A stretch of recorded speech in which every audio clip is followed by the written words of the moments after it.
जय हिंद दोस्तों, आप सभी का बहुत बहुत स्वागत है आपके अपने यूट्यूब चैनल में। आज की क्लास में हम पढ़ने वाले हैं एनसीईआरटी पॉलिटी के क्लास 11th का जो एमसीक्यू करेंगे। और ये पार्ट 1 में आपको पार्ट 1 में ऑल चैप्टर्स और जो पार्ट 2 है उसमें हम 1 to 5 टोटल एनसीईआरटी के 80 क्वेश्चंस होंगे। फिर कुछ करंट अफेयर के भी क्वेश्चंस हम इसमें करने वाले हैं।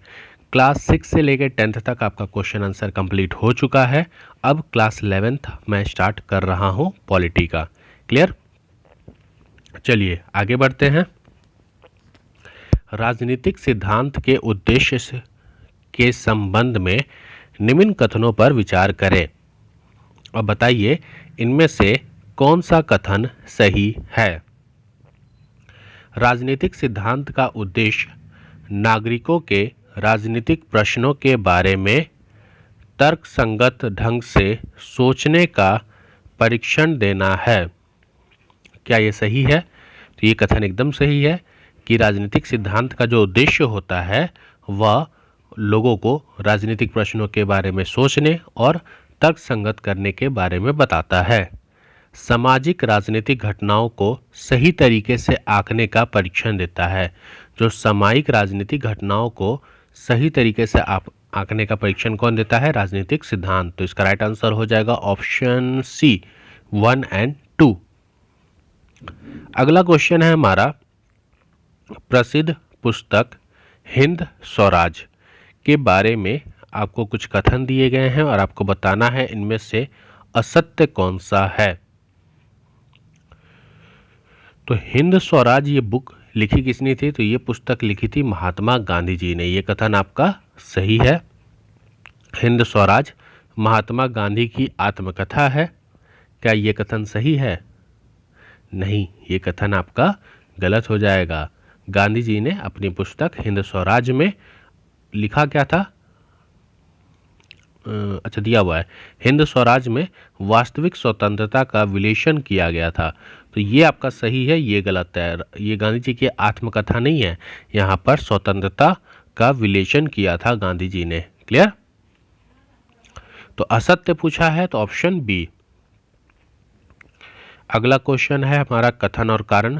तो हमारे संविधान में स्वतंत्रता की गारंटी दी गई है, फिर भी हमें नई व्याख्याओं का सामना करना पड़ता है। ओके। समाज बार बार नई चुनौतियों का सामना करता है। तो बताइए ये कथन सही है या नहीं। देखिए, हमारे संविधान में स्वतंत्रता की गारंटी दी गई है, फिर भी हमें हरदम नई व्याख्याओं का सामना करना पड़ता है। और ये एक तरह का खेल खेलने जैसा है। जैसे शतरंज या क्रिकेट खेलते हैं आप लोग, तो हम सीखते हैं कि उसमें नए नियम हैं, व्याख्या कैसे करनी है, उसकी प्रक्रिया क्या है खेल का, और अर्थ खोजते हैं। ठीक उसी प्रकार हमारे संविधान में भी मौलिक अधिकार की निरंतर पुनः व्याख्या की जाती है और आजीविका के आधार पर जीवन में जो अधिकार शामिल करने चाहिए वो हम अदालत के द्वारा इसे करते रहते हैं। तो इसीलिए इसका राइट आंसर ए हो जाएगा। क्लियर? अगला क्वेश्चन है हमारा, असत्य कथन आपको बताना है। संचार तकनीक के संबंध में निम्नलिखित कथनों पर विचार कीजिए। अंग्रेजी में इंटरनेट इस्तेमाल करने वाले लोगों को सिटीजन कहा जाता है। क्या ये कथन सही है? ना, असत्य बोला ना, तो ये तो पहले ही आपका कथन यही असत्य है। वैश्विक संचार तकनीकी दुनिया भर में आदिवासी संस्कृति या फिर जंगल की सुरक्षा के लिए सक्रिय कार्यकर्ता को एक दूसरे से तालमेल करना आसान बना रही है। वैश्विक संचार तकनीक से आदिवासी संस्कृति या जंगल की सुरक्षा के लिए कार्यकर्ताओं को एक दूसरे से तालमेल करना आसान बना रही है। ये आपका सही है। संचार तकनीकी ने आतंकवादियों और अपराधियों को भी अपने नेटवर्क कायम करने की क्षमता दी है। ये कथन भी आपका सही है।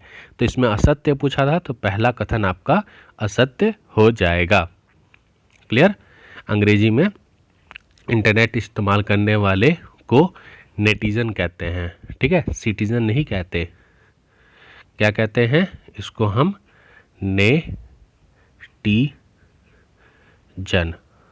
ठीक है, नेटिजन कहते हैं। आगे बढ़ते हैं।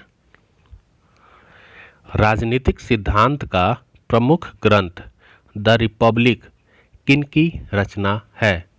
तो ये किसकी रचना है? तो ये प्लेटो, ठीक है। प्लेटो ने अपनी पुस्तक द रिपब्लिक में सुकरात नाम का एक चरित्र गढ़ा था और उसके माध्यम से उन्होंने इस सवाल की जांच पड़ताल की थी कि न्याय क्या है, ठीक है। फ्रीडम फ्रॉम फियर, भय से मुक्ति नामक पुस्तक के रचनाकार कौन हैं? Freedom from fear, freedom for fear, बताइए इस पुस्तक के रचनाकार कौन हैं? तो इस पुस्तक के रचनाकार हैं आपके ऑंग सान सू की। ऑंग सान सू की अपनी आज़ादी को अपने देश के लोगों के आज़ादी से जोड़कर देखते थे, इसीलिए उन्होंने अपनी पुस्तक भय से मुक्ति, मेरे लिए एक वास्तविक भय से मुक्ति है, और इसमें अपनी जो गणना है, जीवन है, उसमें प्रशासित उन्होंने किया था। अगला क्वेश्चन हमारा, ये सब आपका चैप्टर 1 क्लास 11th पॉलिटी का चैप्टर 1, उसमें सारी क्वेश्चंस दिए गए हैं, तो आप एक बार देख भी सकते हैं। अगर आपको नहीं समझ आ रहा है क्वेश्चन तो एक बार पढ़ लीजिएगा। स्वराज्य मेरा, वैसे मैंने एनसीईआरटी सार संग्रह की क्लासेस ली हैं तो आप उसे भी देख लीजिएगा, वहाँ से भी क्वेश्चंस आपके बन जाएंगे। स्वराज्य मेरा जन्मसिद्ध अधिकार है और मैं इसे लेकर रहूँगा, उक्त विचार किनके हैं? तो स्वराज्य मेरा जन्मसिद्ध अधिकार है और मैं इसे लेकर रहूँगा, बाल गंगाधर तिलक। महात्मा गांधी ने अपनी प्रसिद्ध पुस्तक हिंद स्वराज की रचना कब की थी? तो महात्मा गांधी ने अपनी जो प्रसिद्ध पुस्तक है हिंद स्वराज, इसकी रचना की थी सन 1909 ईस्वी में, ठीक है। और इन्होंने इस स्वराज मतलब इसमें न्याय के सिद्धांत से निर्देशित होकर व्यक्तिगत और सामूहिक दोनों रूप से संभावनाओं को आयुक्त किया था, ठीक है। आगे बढ़ते हैं। स्वतंत्र समाज वह होता है जिसमें व्यक्ति अपने हित का संवर्धन प्रतिबंधियों के बीच करने में समर्थ हो। तो स्वतंत्र समाज वह होता है जिसमें व्यक्ति अपने हित का संवर्धन न्यूनतम प्रतिबंधियों से करने में समर्थ हो। स्वतंत्रता को इसलिए बहुमूल्य माना जाता है क्योंकि इसमें हम निर्णय और चयन कर पाते हैं, और स्वतंत्रता के कारण ही व्यक्ति अपने विवेक और निर्णय की शक्ति का प्रयोग कर सकता है। तो प्रतिबंध जितने कम रहेंगे उतना वह स्वतंत्र है। स्वतंत्रता की सीमा से संबंधित राजनीतिक चिंतन के क्षेत्र में हानि सिद्धांत एक प्रमुख सिद्धांत है। हानि सिद्धांत के प्रतिपादक कौन थे? तो बताइए हानि सिद्धांत के प्रतिपादक कौन थे? तो ये थे आपके स्टुअर्ट मिल। स्टुअर्ट मिल याद रखिएगा, ठीक है। हमें एक और मुद्दे पर ध्यान देना होगा कि जिन स्टुअर्ट मिल ने अपने निबंध ऑन लिबर्टी में बहुत प्रभावपूर्ण तरीके से उठाया है कि राजनीतिक सिद्धांत के विमर्श से इसमें हानि सिद्धांत कहा जाता है, और ये संतोषजनक जवाब देता है। इन्होंने अपनी बुक में लिखा था, तो इस चीज़ को आप देख लीजिएगा, ठीक है। इसमें इन्होंने क्षमता और उनके परिणाम से मुद्दों को दिखाया है। यहाँ पर आपके सामने कुछ पुस्तक के नाम और लेखक के नाम दिए गए हैं, और इसमें से आपको उपरोक्त में से कितने मिलान गलत हैं ये आपको सुमेलित करना है। तो देखिए सबसे पहला है ऑन लिबर्टी। तो ऑन लिबर्टी के सामने दिया हुआ है ओब्रोमैन, जबकि ये तो गलत है। रामायण रिटोल्ड, तो रामायण रिटोल्ड के सामने दिया हुआ है ये भी गलत है। The Satanic versus Salman Rushdie, ये ठीक है। द सैटनिक वर्सेस लेखक कौन है? सलमान रुश्दी, ठीक है। और ऑन लिबर्टी के लेखक कौन है? मैं एक बार सारी चीज़ों को मिटा के आपके सामने फिर से अच्छे से बता देता हूँ। ऑन लिबर्टी के लेखक हैं आपके John Stuart Mill. Ramayan Stuart के लेखक हैं आपके ऑब्रेव मैनन। और द सैटनिक वर्सेस के लेखक हैं आपके सलमान रुशीद।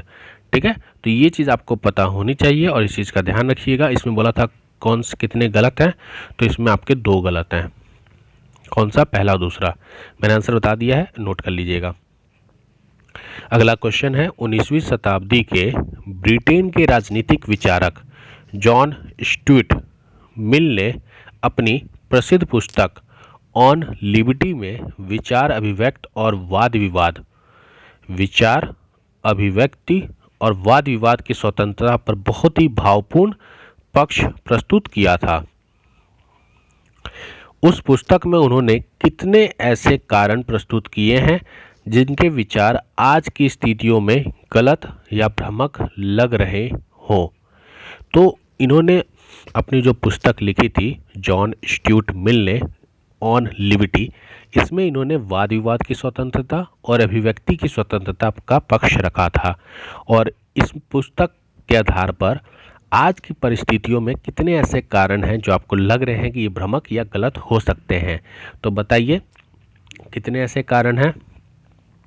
तो इसके टोटल 4 ऐसे कारण हैं। ठीक है, और 4 ऐसे कारण हैं जो ये लग रहे हैं कि गलत हैं या वो है। ठीक है, आगे बढ़ते हैं। सकारात्मक स्वतंत्रता का क्या तात्पर्य है? सकारात्मक स्वतंत्रता का क्या तात्पर्य है? तो इसका तात्पर्य है स्वयं को अभिव्यक्त करने के अवसरों के विस्तार के रूप में स्वतंत्रता। इस अध्याय में चैप्टर जो आपका पॉलिटी का चैप्टर 2 है, उस अध्याय में हमने स्वतंत्रता के 2 आयामों की चर्चा की थी। बाहरी प्रतिबंध के अभाव के रूप में स्वतंत्र और स्वयं को अभिव्यक्त करने के अवसरों के विस्तार के रूप में स्वतंत्र। और राजनीतिक सिद्धांत में नकारात्मक और सकारात्मक स्वतंत्र भी कहते हैं। तो सकारात्मक स्वतंत्रता के बारे में पूछा है, एक होता है सकारात्मक, एक होता है नकारात्मक। तो सकारात्मक स्वतंत्रता वह स्वतंत्रता होती है जिसमें स्वयं को अभिव्यक्त करने के अवसरों के विस्तार के रूप में पक्ष या स्वतंत्र हो। आगे बढ़ते हैं।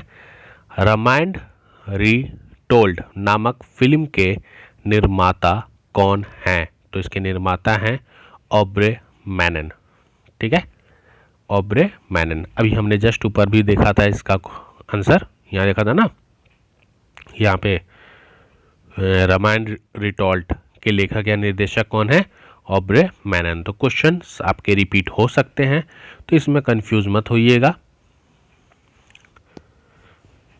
ठीक है, तो सबसे पहले ऑब्रे मैनन बनाई थी, बाद में हो सकता है और भी लोगों ने बनाई हो। इसी तरह ऑब्रे मैनन, रामायण मोल्ड और सलमान रुशीद द सेंटिक वर्सेस समाज के कुछ हिस्सों के विरोध में प्रतिबंधित कर दी थी। इस फिल्म को बनाया तो गया था लेकिन इसे प्रतिबंधित कर दिया गया था, कुछ हिस्सों में विरोध हुआ था।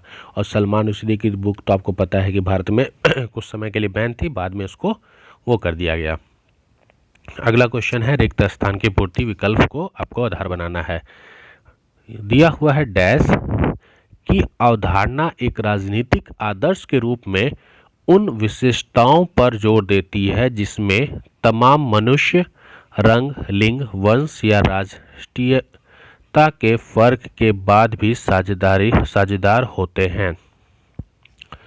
तो यहाँ पे पूछ रहा है वह अवधारणा जिसमें एक राजनीतिक आदर्श के रूप में विशेषताओं पर जोर देती है जिसमें तमाम पुरुष रंग, विश्व, राष्ट्र के फर्क के बाद भी साझेदार होता है। अब देखिए यहाँ पर मनुष्य है, रंग है, लिंग है, वंश है, फिर भी ये एक हैं, तो ये स्वतंत्रता तो होगा नहीं, पंथ निरपेक्ष तो होगा नहीं और राष्ट्रीयता तो होगा नहीं। किस चीज़ की बात कर रहा है? समानता की बात कर रहा है। कौन सी राष्ट्रीय संस्था मानव विकास रिपोर्ट को जारी करती है? और अभी भी आपको पता है कि मानव विकास रिपोर्ट आपका आया है जिसको भारत सरकार ने नरकरार कर दिया, क्योंकि वो रिपोर्ट आपका, देखिए हमारा देश में आज के टाइम में हम लमसम 141 करोड़ लोग हैं। ठीक, इसमें से अगर मैं 2000 लोगों से ये पूछ लूँ कि आप खुश हैं कि नहीं हैं, या आपका पर कैपिटल इनकम कितना है, आप एजुकेटेड हैं कि नहीं है, आपका जो लाइफ एक्सपेक्टेंसी रेशियो है वो कितना है, तो क्या आप इस रेशियो से इसको जज कर सकते हैं आप बस मुझे इतना बता दीजिए और आपको रिपोर्ट पता चल जाएगा कितना सही कितना गलत है। तो बताइए इसका आंसर क्या होगा। तो इसका राइट आंसर हो जाएगा आपका United Nation development programme, UNDP। ठीक है, और ये 2005 में इस प्रोग्राम को स्टार्ट किया गया था। अगला कथन है और इसके कारण है, आपको बताना है सही आंसर क्या होगा। समानता के आदर्श का एकमात्र मतलब यह है कि सभी तरह के अंतरों का उन्मूलन हो जाए। ठीक है, समानता के आदर्श का एकमात्र मतलब यह है कि सभी तरह के अंतरों का उन्मूलन हो जाए। ओके, देखते हैं। और समानता का मतलब, लेकिन ये मुझे कथन ही गलत लग रहा है। चलो कोई नहीं, अभी इस पर नहीं। समानता का मतलब केवल यह है कि हमसे जो व्यवहार किया जाता है और हमें जो भी अवसर प्राप्त होते हैं वह जन्म या सामाजिक परिस्थितियों से निर्धारित नहीं होने चाहिए। तो ये कथन तो आपका सही है। समानता का मतलब यही होता है कि जन्म और सामाजिक परिस्थितियों से निर्धारित नहीं करना चाहिए कि हमारे साथ कैसा व्यवहार किया जा रहा है, मतलब किस धर्म, किस जाति, किस लिंग, इनसे हैं। लेकिन समानता के आदर्श का एकमात्र मतलब यह है कि सभी तरह के अंतरों का उन्मूलन हो जाए। तो उन्मूलन हो जाए ये चीज़ तो गलत है, तो आपका मैं ऑप्शन डी के साथ जाना चाहूँगा। पहला गलत है आपका और दूसरा सही है। लोगों के उनकी विभिन्न क्षमताओं, प्रतिभा और अलग अलग चयन होने के कारण उत्पन्न होने वाली जो असमानताएं हैं वह किस प्रकार असमानताओं का सूचक है। तो यहाँ पर आपसे पूछ रहा है अलग अलग चयन होने के कारण उत्पन्न होने वाली जो असमानताएं हैं वह किस प्रकार की असमानताओं का सूचक है। तो ये एक टाइप का प्राकृतिक असमानताओं का सूचक है। क्लियर। राजनीतिक सिद्धांत में प्राकृतिक असमानताएं और समानजनित असमानताओं में अंतर किया गया है। प्राकृतिक असमानताएं में विभिन्न क्षमता, प्रतिभा और अलग अलग चयन के कारण पैदा होते हैं। तो प्राकृतिक असमानता में विभिन्न क्षमता, प्रतिभा और अलग अलग चयन के कारण उत्पन्न होते हैं। और जो आपका जो समाजजनित असमानताएं होती हैं, समाजजनित असमानताएं वह असमानताएं होती हैं जिसमें समाज में अवसरों की असमानताएं होने या किसी समूह के दूसरे के द्वारा शोषण किए जाने में पैदा होती है। तो याद रखिएगा, राजनीतिक सिद्धांत में दो तरह की असमानताएं होती हैं। एक होती है आपकी प्राकृतिक और दूसरी होती है आपकी समाजजनित। तो प्राकृतिक में आपका क्षमता, प्रतिभा और अलग अलग चयन होने के कारण, और समाजजनित में जब आपके समाज में अवसर की असमानताएं हो या फिर कोई समूह दूसरे समूह के द्वारा शोषण किए जाने से पैदा होती है। निम्नलिखित कथनों पर विचार कीजिए और बताइए कौन सा कथन आपका सही है। राजनीतिक समानता न्यायपूर्ण और समतावादी समाज के गठन के लिए निश्चित रूप से महत्वपूर्ण घटक है। राजनीतिक समानता न्यायपूर्ण और समतावादी, ये कथन आपका सही है। राजनीतिक समानता अपने आप में पर्याप्त होती है ना, राजनीतिक समानता अपने आप में पर्याप्त नहीं होती है, क्योंकि इसके साथ साथ हमें समतावादी समाज के गठन के लिए भी निश्चित रूप से ध्यान देने की कोशिश करनी चाहिए। अगला कथन है हमारा, राजनीतिक विचारों एवं चिंतकों ने समानता के कितने आयामों को रेखांकित किया है। तो कितने, तो 3 रेखांकित इसे किया है। क्लियर। राजनीतिक, सामाजिक, आर्थिक। ठीक है, राजनीतिक, सामाजिक और आर्थिक। ठीक है, आपको ये चीज़ याद होना चाहिए। चलिए आगे बढ़ते हैं।